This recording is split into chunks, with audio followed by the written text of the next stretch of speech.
ang bunga sa usa ka kahoy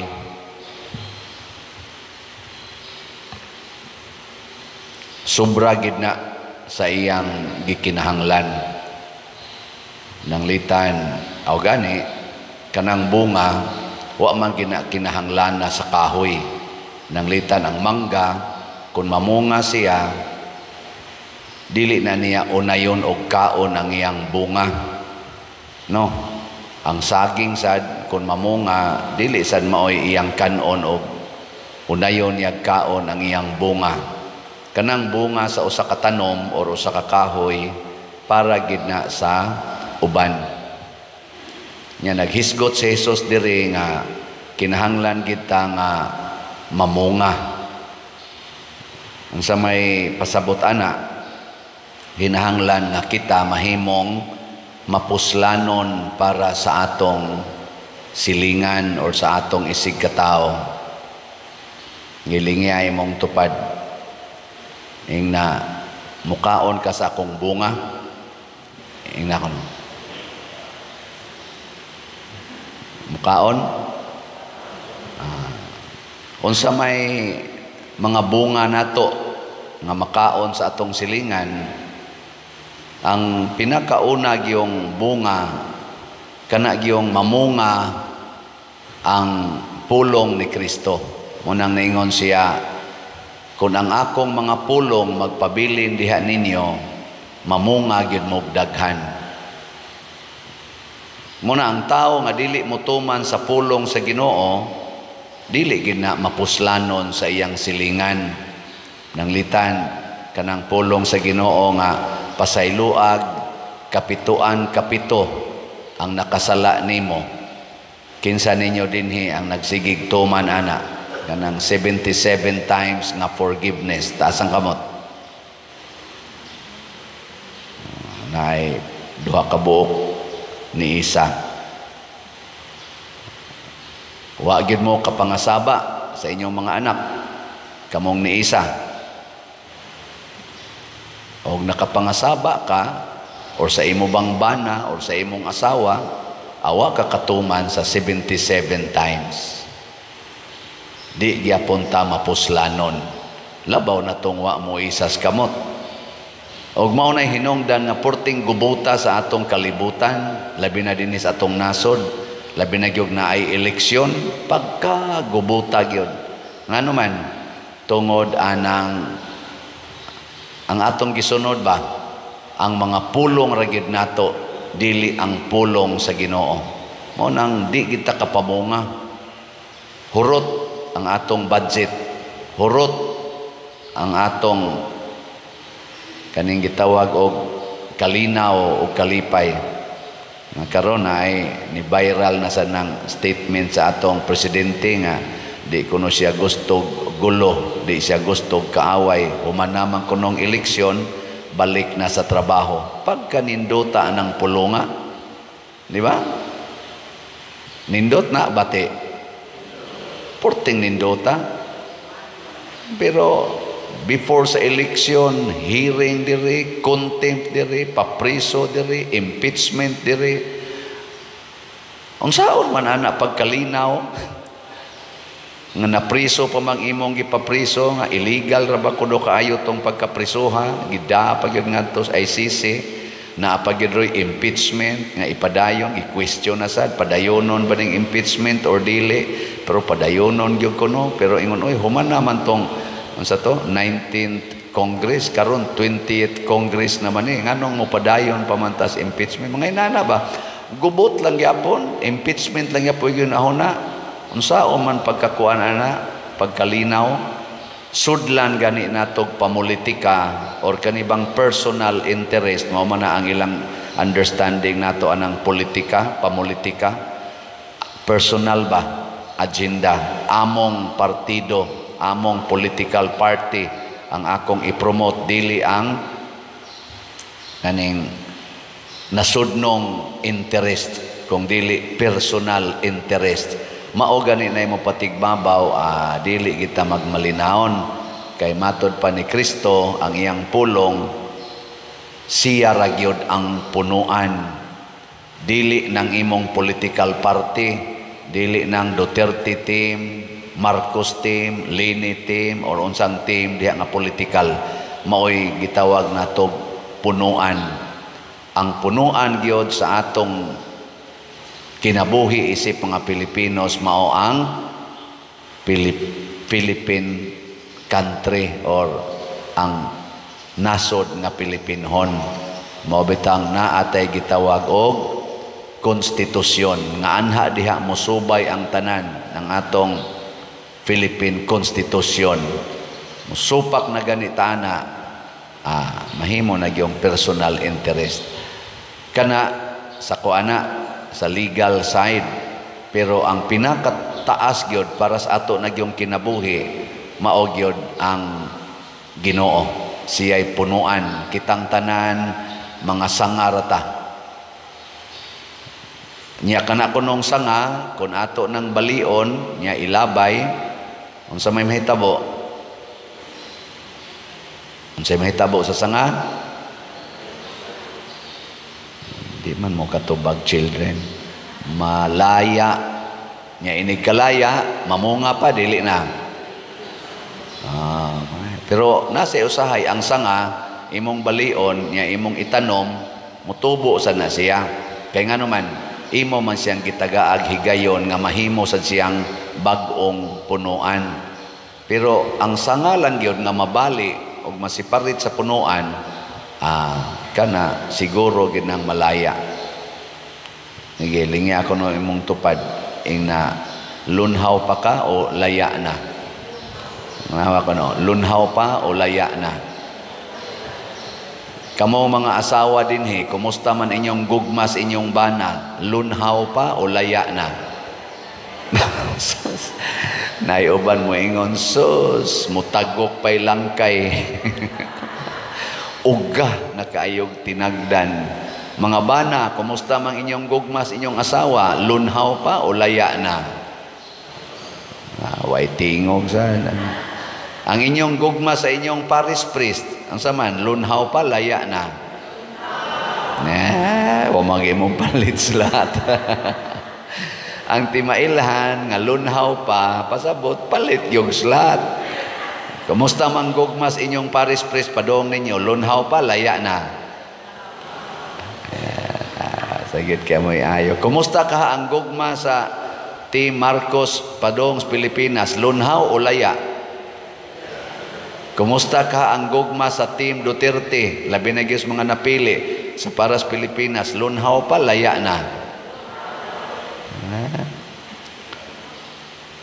Mao na, ato nang i-check. Kay nalaya na gani, pasabot, nagsunod na lang ta sa pulong sa tao. Dili na sa pulong sa Ginoo. Muna diri sa atong unang pagbasa, naglalis na ang mga magtotoo. Saman, ipatuli o dili ipatuli ang mga magtotoo. Ang mga Hudiyo, kay superior man sila, kay sila man mo'y naguna, ipatuli yun. Kay muna imong practice. Unya, si Pablo nga enlightened by the Holy Spirit, nga usasad ka Hudiyo, niingon siya dili kinahanglan. Mao nang nagmeeting ang mga apostoles dito sa Jerusalem. Mao nang nibalik sila sa punuan. Magkalalis-lalis ganita, magkasumpaki ng atong baruganan, mubalik kita sa Ginoo. Nya sa atong kaso, kitang mga Katoliko, mubalik kita sa atong kanang gitawag na to doktrina. Labi na gyud sa atong credo or kaning profession of faith nato. Anha ta diha mubalik kay mao man ang punuan sa atong pagtuo. Unang naidaghan mo, dool nako pader, giyawaan gabi diha na sa ni dool kasagunso na maron perti na mangyawa din sa atong dapit. Adto sang usang adlaw, duha ka buok ang niabot, giyawaan gyapon. Gabi diha na sa giyawaan. Ambot ka karon kaning nanimbawa pa sa kaniyaway no. Ang una ginakong i-check kung naa na gani na kanang moingon silang giyawaan, gisaniban. Inigistorya ginako, ako dayong i-check, giunsa man ninyo pagpuyo ang atong doktrina sa simbahang Katoliko. giunsa ninyo pagtuman ang maong doktrina og kasagaran gyud almost 100% sa moduol nako wala na nagbuhat sa atong pagtuong Katoliko. Mao gina. Ang magdi ka mabiktima siyawa, ngawa naman ka magpaduol sa punuan. Unya kay ang atong Ginoo mao may labaw sa tanan, ang iyang gahom labaw man sa tanan. Ug mo paduol ka diha, aporte yung ninduta sa imong kinabuhi mo na magsige lagi kag pamunga, lunhaw ka kanunay. Pero mapalayo ka, patay gyud ka dito. Luman gyud ka sa yawa. Unsa may mga butang nga makapalayo nato, kana gyung sala. Number 1 ginang sala. Nagpuyo-puyo,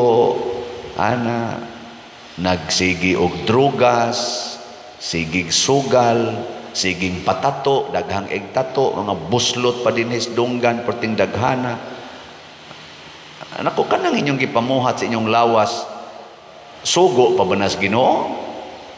Nya inig ka abot nang magdepresyon na, atakiho na sa mga yawanong panghunahuna, makakita nag mga pananawon, makadungog ng mga tingog, di nakabaong mulakaw, haari dayog simbahan kay magpahiling, kupot dayog rosaryuhan. Ako kanang imong pagsigig rosaryo, mahug sa nagtuo-tuo, kay ang imong gihunahuna, mawagtang man ang imong gibati. Ayaw. Tumana ang sugos Ginoo. Nya unsa may sugos Ginoo? Deny yourself. Sunod, take up your cross. Sunod, follow me. Pasabot, deny yourself, ayaw na pagsigig hunahuna nga tumanon gina nimong imong gusto. Hunahuna kanunay natuman ba nimo ang gustos Ginoo? Mao na siya. Nya, take up your cross. Sakit kay tumanon ang gustos Ginoo, labi na ng pagpasaylo ana mga buangon, labi na gid ka ng pagdawat sa imong sakit o imong kasakit. Mo na ako itambag, dawata na nga gitorture ka siyawa. Pareha ni San Roque ba? Gitorture man to siyawa. Si Saint Teresa of the Child Jesus, gitagaan sa sakit nga tuberculosis. Giantos nila. Why? Reklamo. Ang mahal nga Birhen Maria, gitagaag kasakit nga murag sobra kaayo, sunaga na imong anak sa imong atubangan, torturon og bitayon sa cross. Gidawat. Nga naman, take up your cross. Gi ko na be. Lingian na sa imong tupad. Ing nakadawat ra ka ng imong naong. Wa ka tortura sa imong naong. Nanguban di kadawat, inig pa namin, hala, ritoke dayos naong, peligro yun mong magdepresyon. Kay kana, signal naman nga dili ka kadawat sa kamatuoran. Nya iniglingi ni mo sa imong bana, buwa sa kakadawat siyang naong, nagsamot. Iglingi ni mo sa imong anak, di sa kakadawat sa ilang naong, na masamot na yun. Igpamintana ni mo sa imong silingan, tuas ang libakira dito, samot na yun ka. Iniglakaw ni mo, sugatan pag ni mo ng sigig pangutang ni mo way bayad-bayad na, samot na yun.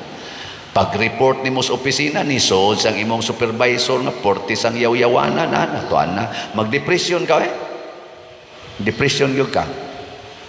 Bisag kaming mga pare, tanaw na mo sa among kaubang pare, animal ka istanan, maupag-ipaboran sa obispo, tuan na, maglagot na ka.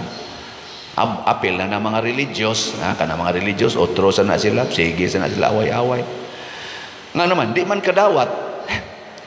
Magidagang nagpa-advise na ako, mga religious sisters, pwede ra ko muundang. Nako, undang ka, niya. Kami, muundang san mi. Nako, oy, pamalandongi sana, sister. Og muundang ka, unsa may rason, gibugatan ka sa batasan sa imong kauban, labi na sa imong superior, insya maingon-ingon, nako, ayaw. Unya ka muundang, basta makahigugma na kanila. Undang dayon. Pero di pa gani ka kahigugma nila niya, muundang ka, sayop ng imong desisyon. Dili Ginoo ang nagsulti nimo ana, yawa ang nagsulti nimo, kay gitukmod ka sa imong saman garbo. Gitukmod ka sa imong yawanon nga personal nga tumong.